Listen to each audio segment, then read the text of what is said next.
السلام علیکم ناظرین، صباح الدین چینل 51 کے پروگرام نیوز پوائنٹ میں آپ کی خدمت میں حاضر ہے۔ پروگرام آج کا ہمارا جو ہے، اس میں ہم چونکہ عید سر پہ آ گئی ہے اور اس سلسلے میں ہم نے آج لالا عظیم صدیقی صاحب کو پھر دعوت دی ہے کہ وہ اس عید کے اس حوالے سے بھی جو پرسوں منائی جا رہی ہے کچھ کہیں۔ جی لالا صاحب، پرسوں تو عید منائی جا رہی ہے، عید کی آمد ہے، آپ کیا کہیں گے اس کے اوپر؟ میرے تو منہ بند ہے۔ اچھا، مہنگائی کی وجہ سے؟ یار سوال ہی پیدا، میرا دل نہیں چاہتا کہ میں جا کے فروٹ کھلوں۔ خوبانی اتنی اعلیٰ قسم کی میں آج دیکھ کے آیا ہوں، آم دیکھ کے آیا ہوں۔ آپ کو بات بتاؤں، گیا ریٹ پوچھے، پھر میں نے سونگا، سونی خوشبو ہے ماشاءاللہ۔ بہت شکریہ تنو، عید مبارک ہو جائے۔ بس گیا آگے، بس بات ختم۔ قربانیوں کو کہا عید مبارک؟ نہیں، خوبانی کو نہیں کہا، اس کو کہا یار جو فروٹ بیچ رہا تھا۔ اچھا، جو فروٹ بیچ رہا تھا اسے میں نے کہا کہ خرمانی دا کے ریٹ ہے؟ آدھا جی 300 روپے کلو۔ آلو کس طرح 300 روپے کلو، آم کس طرح 300 روپے۔ یار ہر چیز 300 روپے ہر چیز، اور کلو میں 4 دانے بھی نہیں آتے۔ تو بس میں نے سلوٹ کیا فروٹ والے کو، خوبانی کی خوشبو سونگھی اور بس چپ کر کے آ گیا۔ بس اللہ کا شکر ادا کیا، ٹھیک ہے، بس جس طرح ہزاروں لوگ نہیں کھا رہے۔ اس کا مطلب اس بار اس عید پہ ہم نے وہ نہیں کھائی۔ مٹھائی کا ریٹ میں نے پتہ کروایا، آتا ہے جی 1000 روپیہ، اس سیلز ٹیکس 150 روپیہ۔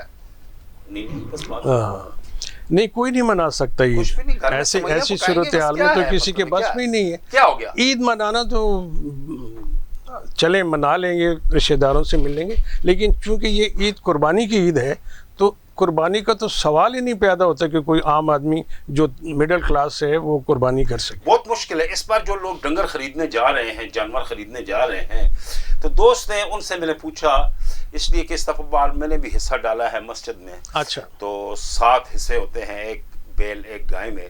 تو وہ یہی کہہ رہے تھے کہ کچھ کو تو بیماری لگی ہوئی ہے، اور اس قسم کے ہم لوگ ہیں نا، مطلب ہم فطرتاً بہت زیادہ بددیانت ہو گئے ہیں۔ ہماری آنکھیں بند ہیں، ہمیں پتہ ہی نہیں ہے کہ مرنا بھی ہے، اور چلو مرنے یا جنت کے ثواب کو چھوڑیں، یعنی مطلب اخلاقی طور پہ غلط بات ہے۔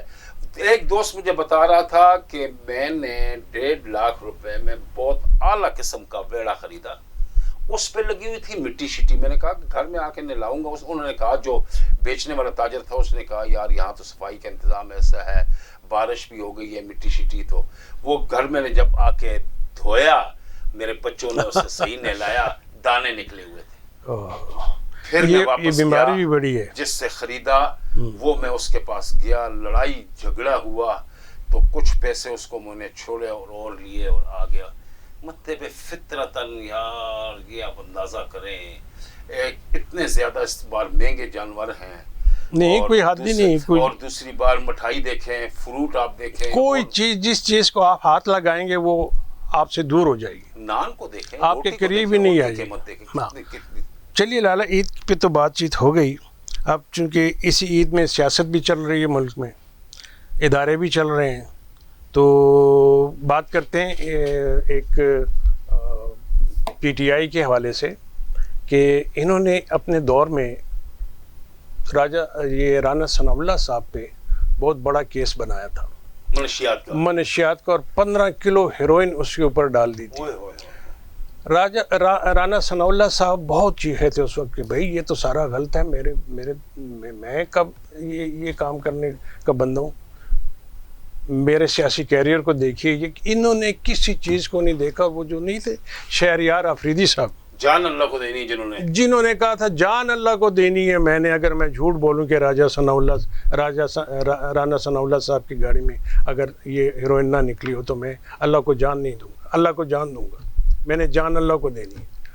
پھر اس کے اوپر پی ٹی آئی کے باقی عہدیداروں میں بھی بڑا جی رانا ثناء اللہ صاحب واقعی منشیات کے کاروبار میں ملوث ہیں، یہ ہے وہ ہے۔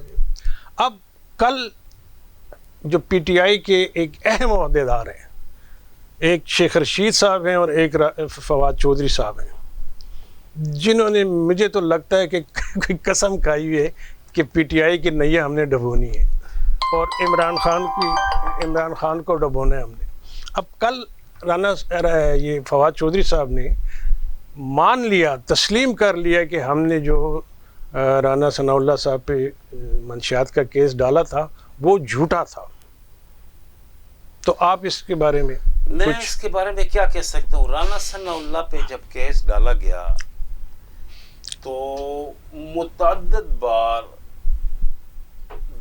رہائی کے بعد، گرفتاری کے بعد، اس وقت بات نہیں کر سکتے تھے، NF والے تھے. جی بالکل، بڑے اس میں بھی تھے، دباؤ میں بھی تھے، دباؤ میں تھے سارے کچھ. وہ NF کا ادارہ ہے، جی جی فارمل ادارہ ہے.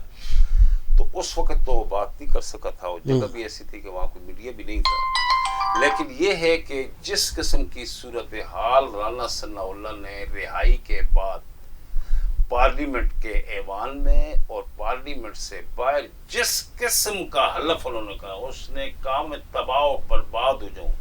قرآن پاک سر پہ رکھ کے اس شخص نے کہا کہ میں تباہ برباد ہو جاؤں اگر میں کسی منشیات فروش کو پہچانتا ہوں. کرنا تو دوسری بات ہے، کرنا تو دوسری بات ہے. تو اتنا بڑا کرائم. اور فواد چودھری کا کہنا کہ فواد چودھری نے اور بھی بہت سی باتوں سے پردہ اٹھایا ہے. مطلب وہ تو آپ کہ بھائی وہ بیتی لنکا ڈھائے کہ بھائی وہ غلط شیخ تھا. رشید کو دیکھیں، شیخ رشید نے نہیں کہا تھا تحریک انصاف کے حوالے سے کہ اس 5-6 مہینے پہلے انٹیلیجنس بیورو کا ڈی جی میرے پاس آیا. پولیس سروس کا آدمی ہوتا ہے انٹیلیجنس بیورو کا جو ڈی جی ہوتا ہے، اور وہ وزیر اعظم کے کان اور آنکھ ہوتا ہے. وہ اصل چیز ہوتی ہے کہ ہر چیز کو سنتا ہے، دیکھتا ہے اور پھر آگے بتاتا ہے.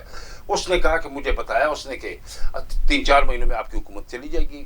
آخر میں پرائم منسٹر کے پاس گیا. پرائم منسٹر کے پاس گیا تو پرائم منسٹر نے کہا مجھے پہلے سے پتا ہے کہ یہ ڈی جی بتا چکا ہے کہ ہماری حکومت جائے گی. درمیان میں وہ آ گیا اسد مجید والا. جی بالکل، وہ اسد مجید کہا. تو یہ ہے کہ کہنے کہ جو ہمارا مقصد ہے غلط یا صحیح ہونا، اس سے ہمارا کوئی سروکار نہیں. ہماری بات یہ ہے کہ شیخ رشید نے جس قسم کی بات کی تھی کہ اپنے چیف، اپنے لیڈر کی، اپنے جو وزیر اعظم تھا اس کی بات کو اس نے ڈینوائے کیا، اس کی بات کی تردید کی کہ امریکہ نے نہیں، اس نے آپ کی نیا ڈبوئی ہے کہ آپ کی حکومت کسی اور طریقے سے گئی ہے. پھر فواد چودھری بارہا متعدد مواقع پہ جو پارٹی لائن یا پارٹی پالیسی ہے اس کے خلاف انہوں نے لائن لی ہے. اور 2 روز پہلے کا T V interview Fawad Chaudhry کا یہ کہنا کہ یہ بالکل غلط تھا. اس کا مقصد یہ ہے کہ اور چیزیں بھی بہت غلط. کئی صحافی دیکھے نا جی، صحافیوں کو کئی تختہ مشق بنایا گیا اس دوران. لیکن آج ایک صحافی گرفتار ہوئے ہیں تو بس اس کو بھی یاد رکھے نا. صدر مملکت نے وزیر اعظم کو خط لکھا ہے، ناراضگی کا اظہار کیا ہے کہ عمران ریاض اینکر کو آپ نے گرفتار کیا. غلط ہے، میں یہ نہیں کہتا. نہیں، انہوں نے جو ایک اور صحافی کو مروایا تھا گھر کے اوپر، صحیح ہے، وہ اس کی بات نہیں کر. میں صرف یہ کہہ رہا ہوں محسن نام ہے ان کا شاید. بہت زیادہ صحافیوں کو اس وقت جس قسم کا ان کو سامنا کرنا پڑا. طلعت حسین اور لوگوں کو جس طرح انہوں نے آفتی اسکرین کیا. میں صرف کہنے کا مقصد یہ تھا کہ صدر مملکت کو وہ دن بھی یاد کرنے چاہیے، صرف ابھی یاد کیا. ویسے دیکھا جائے تو صدر مملکت نے جو پچھلے دنوں میں کردار ادا کیا ہے اس کی توقع ہمیں کسی صورت نہیں تھی صدر مملکت سے. لیکن بہرحال انکار کیا وزیر اعظم کا. نہیں، بڑی غیر آئینی انہوں نے طرز عمل کا مظاہرہ کیا تھا صدر کی طرف سے، گورنر پنجاب کی طرف سے، خود عمران خان صاحب کی طرف سے، خود ڈپٹی اسپیکر کی طرف سے، اسپیکر کی طرف سے. جو آئین سے کھلواڑ کیا گیا اور جو آئین کی دھجیاں انہوں نے اڑائی ہیں اس کی تو مثال پورے پاکستان میں کہیں نہیں ملتی. دیکھیں یہ انتقال اقتدار جو ہے وہ اگر آپ ملکی تاریخ پہ نظر دوڑائیں تو کہیں بھی آپ کو یہ نہیں ملے گا کہ ایک اگر نون لیگ کی حکومت ختم ہوئی تو انہوں نے کوئی ریزسٹنس کی ہو. انہوں نے پیپلز پارٹی آ گئی، پیپلز پارٹی کی ختم ہوئی تو نون لیگ آ گئی، نون لیگ کی ختم ہوئی پھر پیپلز پارٹی آ گئی، پھر اتنے میں مارشل لا بھی لگے. لیکن کبھی بھی اس طرح کی ریزسٹنس نہیں کی گئی. اور جو عمران خان کو، میرا تو خیال ہے کہ میں تو یہ کہنا چاہوں گا کہ شیخ رشید اور فواد چودھری صاحب کے ہوتے ہوئے عمران خان کو کسی کی دشمن کی ضرورت بھی نہیں ہے. اور ہم یہ نہیں کرتے کہ موجودہ حکومت میں بہت بڑے بڑے ڈاکو بیٹھے ہوئے ہیں.